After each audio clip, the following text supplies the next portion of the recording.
여러분 안녕하세요. 오늘 진짜 굉장히 중요한 내용입니다. 테슬라가 마침내 10년 넘게 지켜온 고집을 꺾었습니다. 그래서 시장이 지금 한바탕 뒤집히고 있어요. 그동안 테슬라는 카플레이는 절대 안 한다는 입장이었죠. OS도 지도도 UI도 모든 걸 스스로 만든다는 철학 때문에 외부 생태계를 단 한 번도 열어주지 않았습니다. 테슬라의 정체성 그 자체였어요. 그런데 지금 이 타이밍에 테슬라가 애플 카플레이 테스트를 시작했다는 소식이 나왔습니다. 이건 테슬라가 구축해온 전략 자체, 그 방향이 처음으로 꺾이는 순간이에요. 그리고 그 배경에서 더 놀라운 건 EV 판매 급감, CPI 발표 취소, 금리 불확실성, 리콜 이슈까지 모든 악재가 동시에 쏟아져 내리는 바로 그 시점에 나온 변화라는 겁니다. 그래서 시장은 지금 이 질문을 던지고 있습니다. 이 변화가 단순한 편의 업데이트인지 아니면 테슬라의 다음 10년을 바꾸는 신호인지 오늘 저는 이 질문에 대한 답을 가장 이해하기 쉽게 그리고 시장의 흐름까지 맞물려 정확하게 풀어드리겠습니다. 네, 바로 시작하겠습니다.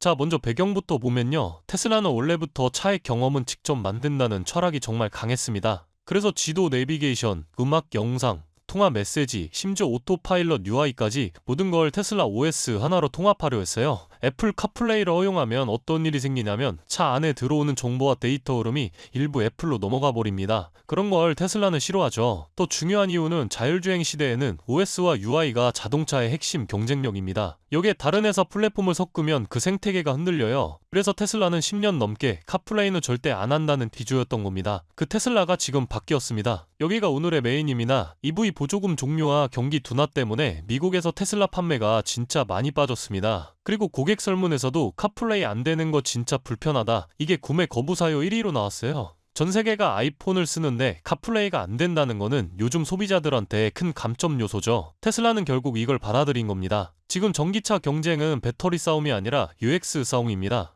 메르세데스, BMW, 현대, 폭스바겐, 포드 전부 카플레이 풀 지원이에요. 테슬라는 혼자만 우린 안 한다 하고 있었죠. 이러니 소비자가 체감하는 편의성이 밀릴 수밖에 없었습니다. 이게 중요한 포인트입니다. 테슬라 로보택시가 본격 출시되면 사용자 절반 이상이 아이폰 사용자일 거예요. 이들은 차 안에서 음악, 메시지, 일정, 지도까지 전부 아이폰 기반으로 쓰고 싶어 하겠죠. 이걸 맞춰주는 게 훨씬 큰 시장을 가져오는 길인 겁니다. 지금 시장에서는 이런 말도 나옵니다. 테슬라가 폐쇄형 전략에서 벗어나고 있고 애플 테슬라가 부분 협력 시대로 들어가는 신호라고요. 카플레이 도입은 시작일 뿐이고 앞으로 지도, 콘텐츠, AI 서비스까지 연동될 가능성도 있습니다. 자, 그럼 이 변화가 주가에 어떤 의미가 있을까요? 테슬라가 카플레이를 받아들이기 시작했다는 건 단순히 편의 기능 하나 추가가 아닙니다. 시장에서 가장 먼저 반응하는 건 소비자 정서예요. 그동안 아이폰 사용자들은 테슬라를 사고 싶어도 차 안에서 스마트폰을 자연스럽게 이어서 쓸 수 없다는 점을 가장 크게 불편해했었죠. 그래서 이번 변화는 그들의 불만을 풀어주는 효과가 있으면서 동시에 미국 내에서 주춤하던 판매 흐름을 반전시킬 수 있는 명확한 계기로 작용할 가능성이 큽니다. 조금 더 길게 보면 이 변화는 테슬라가 그동안 고집해왔던 폐쇄적 생태계 전략을 조종하고 있다는 신호로도 읽힙니다. 로보택시가 본격적으로 도로에 등장하는 시점에는 초기 사용자들이 대부분 아이폰 유저일 수밖에 없고 그들이 원하는 환경을 그대로 차 안에 연결해주는 것이 서비스 도입 속도를 높이는 데 훨씬 유리합니다. 즉 카플레이 지원은 단순히 옵션 하나 열어두는 일이 아니라 테슬라가 앞으로 끌어들일 고객층의 폭을 더 넓히기 위한 사전 포석이 될 수 있습니다. 물론 이런 결정이 리스크가 없는 건 아닙니다. 테슬라 OS가 가지고 있던 독자적인 주도권이 부분적으로 흔들릴 수 있다는 우려, 그리고 차량 내부 데이터의 일부 흐름이 애플과 공유될 수 있다는 문제도 분명히 있습니다. 하지만 회사가 선택한 방향은 모든 걸 우리가 통제하겠다는 과거의 방식보다 필요한 순간에는 외부 플랫폼을 전략적으로 받아들이며 더 큰 시장을 향해 확장해 나가는 방식에 가깝습니다.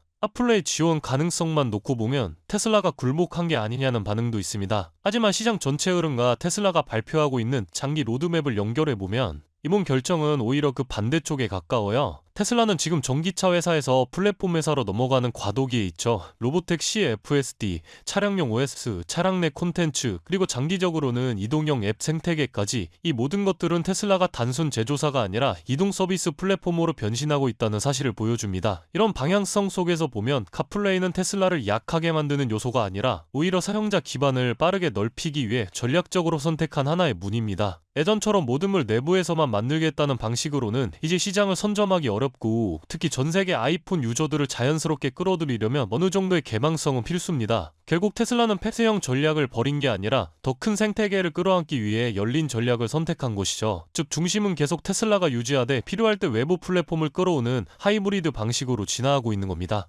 그래서 오늘 이야기의 결론은 아주 간단합니다. 테슬라가 카플레이를 받아들이려는 움직임은 기능 추가가 아니라 방향의 전환인 거예요. 판매가 흔들리고 시장이 불안한 타이밍에 나온 결정이지만 내용 자체는 더 넓은 고객층과 더 큰 플랫폼을 겨냥한 전환점에 가깝습니다. 지금 시장은 공포에 눌려있지만 테슬라가 준비하는 미래는 오히려 더 선명해지고 있습니다. 그렇다면 여러분들은 지금 주식 시장에서 수익을 내고 계신가요? 우리는 어떻게 해야 이런 불확실한 시장 속에서도 안정적으로 큰 수익을 얻어갈 수 있을까요? 눈에 띄는 대장주 M7 같은 종목들은 이미 너무 많이 상승한 뒤이기 때문에 앞으로는 진짜 큰 돈을 벌기 쉽지 않습니다. 진짜 기회는 그 대장주들 뒤에서 움직이는 수혜 종목에서 발생하는데요. 이런 종목들은 시가총액이 작기 때문에 비교적 소액으로도 접근이 가능하고 리스크 관리 또한 용이하죠. 즉 적은 자금으로도 큰 수익을 노릴 수 있는 구조입니다. 그런데 지금 시장을 움직이는 가장 큰 힘은 단순히 금리나 유동성이 아닙니다. 바로 미중 무역 전쟁의 임합, 전략 자원 전쟁이 시작됐기 때문이에요. 중국이 반도체에 이어 히토르 수출을 통제하기 시작했고 미국은 이에 맞서 자국 내 히토르 생산 라인을 재건에 나섰습니다. 단순히 정치적 갈등을 넘어서 AI, 전기차, 방위산업까지 직결된 신냉전형 공급망 전쟁입니다. 가장 대표적으로 눈에 띄었던 건 바로 히토르 전쟁의 중심에 선 MP 머티리얼스 티커였습니다. 미국 국방부와의 공급 계약이 발표되자 3개월 만에 주가가 6배 이상 폭등했고 거래량은 평소에 10배 이상 터졌어요. 1,000만 원만 넣었어도 6천만 원.